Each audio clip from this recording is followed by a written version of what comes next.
ఏంద్రా అది? ఏం మాటలు అవి? ఇప్పుడు నేను అదే జగ్గారెడ్డిగా, నేను కాంగ్రెస్ పార్టీ నాయకుడుగా, నువ్వు ఒక ఎంపీ, ఒక బీజేపీ నాయకుడవు. అందుకే నేను ముందే చాలా క్లియర్ చెప్పిన, ఈటల రాజేందర్ సబ్జెక్టు మీదకేం ఏం మాట్లాడలే.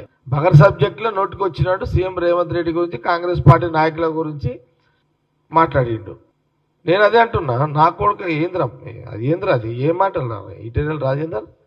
నేను ఎందుకు అంటున్నా ఏంద్రా ఏం మాట్లాడరా అని ఎందుకు అంటున్నా? నువ్వు కూడా స్లిప్ అయి, నువ్వు కూడా నోరు జారేసినావు. పరిధి దాటి మాట్లాడుతున్నావు నువ్వు. ఒక సీనియర్ నాయకుడు లెక్కల లేవు, ఎంపీ లెక్కల లేవు. నువ్వు మాట్లాడిన దానికే అందుకే అన్నా, నువ్వు తిట్లు మాట్లాడాను, నేను కూడా తిట్లే మాట్లాడుతున్నా మీడియా ద్వారా. ఈ 2-3 రోజులు యుద్ధంలో ఉన్నది కాబట్టి కొంత ఎలక్ట్రానిక్ మీడియా రాలేదు, కానీ సోషల్ మీడియాలో తిరుగుతుంది కాబట్టి నేను మాట్లాడాల్సి వస్తుంది. అక్కడక్కడ మీడియాలో వచ్చింది. నా కొడుకండి ఎవరు రా నీకు? ఏం మాటలు రావి? ఈటల రాజేందర్ ఏమనుకుంటున్నావు నువ్వు? నీ గాడు 10 వేయపోతే ఎవనో తిడతాంటే ఎవడెందుకు పడతాడు రా నాయన? నా కొడుక ఏందిరా అంటే మేము అనలేమా నా కొడక? అరే ఈటల రాజేందర్ నా కొడక ఏందిరా అని మేము అనలేమా? అరే ఈటల రాజేందర్ నా కొడక తలకాయ తిరిగినాదిరా అని అనలేమా?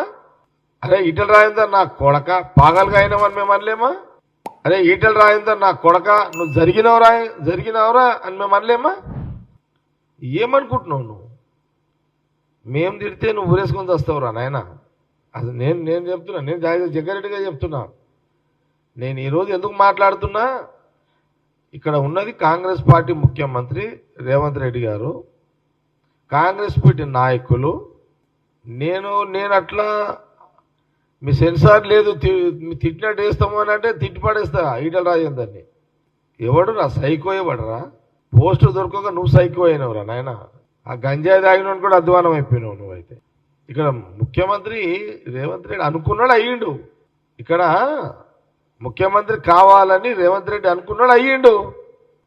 నువ్వేం కాగలుగుతావు? బీజేపీలో ఏదేదో కావాలనుకుంటున్నావు. నువ్వు కాగలిగితే అడిగి ఏమైతేనే లేవు కదాడా. ఇది ఆల్రెడీ కావాలి, సీఎం గారు కావాలి అని అనుకున్నాడు ముఖ్యమంత్రి అయ్యాడు. ప్రజలు ఇక్కడ అవకాశం ఇచ్చారు. అక్కడ సోనియా గాంధీ, రాహుల్ గాంధీ గారు ముఖ్యమంత్రి ఆయన చేశారు. నీకు దిక్కు లేదు, దివానా లేదు, నీకంటే ఒక గోల్ లేదు. అసలు కులం పేరు చెప్పుకున్నాడు, కులం పేరు చెప్పుకుంటున్నాడు. ఆ జీవితంలో ఈటల రాజేందర్ ఏ కులం అనేది అసలు ఎప్పుడూ చెప్పుకోలేదు, ఈ మధ్యలో చెప్పుకుంటున్నాడు. నువ్వు గాండు రాజకీయాలు నువ్వు చేస్తున్నావు. నువ్వు రేవంత్ రెడ్డి గురించి ఏం మాట్లాడుతున్నావు?